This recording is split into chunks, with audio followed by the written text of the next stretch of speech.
রিধিমা সরকারকে পুরস্কার দিচ্ছেন চত্রা বালিকা উচ্চ বিদ্যালয়ের প্রধান শিক্ষক মোহাম্মদ মেহেদুল হাসান স্যার।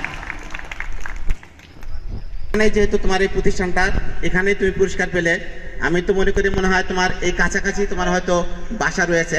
তুমি একটু তোমার এই যে পুরস্কার পাওয়ার একটু অভিব্যক্তি যদি এখানে বলে যেতে।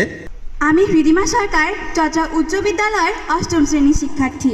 হাতে লেখা পুরস্কারের পুরস্কার বিতরণী আজকের এই অনুষ্ঠানে উপস্থিত সম্মানীয় সভাপতি, প্রধান অতিথি, বিশেষ অতিথি, অন্যান্য শিক্ষকবৃন্দ ও চট্টগ্রাম বালিকা উচ্চ বিদ্যালয়ের ছোট বড় বোনেরা, সকলকে জানাচ্ছি আমার আন্তরিক শুভেচ্ছা ও অভিনন্দন। আজকের এই হাতে লেখা পুরস্কার বিতরণী অনুষ্ঠানে আমি কিছু বলতে পেরে নিজেকে অনেক সৌভাগ্যবান বলে মনে করছি। হাতের লেখা বিষয়টি একজন শিক্ষার্থীর কাছে অত্যন্ত তাৎপর্যপূর্ণ, কেননা হাতের লেখাই একজন শিক্ষার্থীর বাহ্যিক পরিচিতি। হাতের লেখার দ্বারাই শিক্ষার্থীর মানসিকতা ও চিন্তা শক্তি ফুটে ওঠে। আমি আমার ব্যক্তিগত ছোট্ট সময়ে তা বেশ অনুধাবন করতে পেরেছি, কারণ হাতের লেখার দ্বারাই আমি আমার অবস্থানে পরিবর্তন করতে পেরেছি। এর পিছনে অন্যতম প্রধান প্রভাবক হিসেবে কাজ করেছে এবং অনুপ্রাণিত করেছে এই হাতের লেখা প্রশিক্ষণটি। আর আমাদের হাতের লেখা সুন্দর করার সুযোগটি তিনি তৈরি করে দিয়েছেন, তিনি আমাদের বীর মুক্তিযোদ্ধা জনাব আবুল কালাম আজাদ স্যার।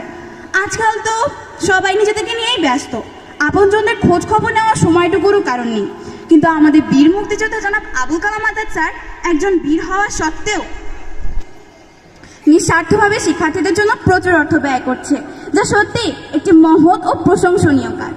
তার যতই প্রশংসা করি না কেন তাও কম পড়ে যাবে।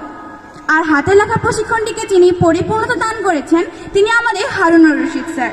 তিনি একজন দক্ষ প্রশিক্ষক, তার মতো মানুষ আজকালকার দিনে তো খুঁজে পাওয়াই মুশকিল।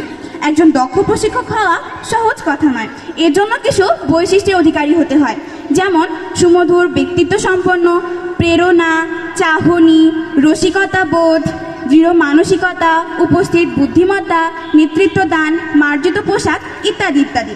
আর এই সব কিছুই আমাদের হারুনুর রশিদ স্যারের মধ্যে বিদ্যমান। তিনি যেন আমাদের লেখাগুলোর উপর ম্যাজিক করে সেগুলোকে এত সুন্দর বানিয়ে দিয়েছেন। এটি সত্যি একজন অভিনব প্রশিক্ষকের কাজ। তাই হাতের লেখা প্রশিক্ষণের জন্য বীর মুক্তিযোদ্ধা জনাব আবুল কালাম আজাদ স্যার এবং হারুনুর রশিদ স্যার চিরকাল স্মরণীয় হয়ে থাকবে। পরিশেষে সকলের সুস্বাস্থ্য ও দীর্ঘায়ু কামনা করে আমি আমার বক্তব্য এখানে শেষ করছি। সকলকে ধন্যবাদ।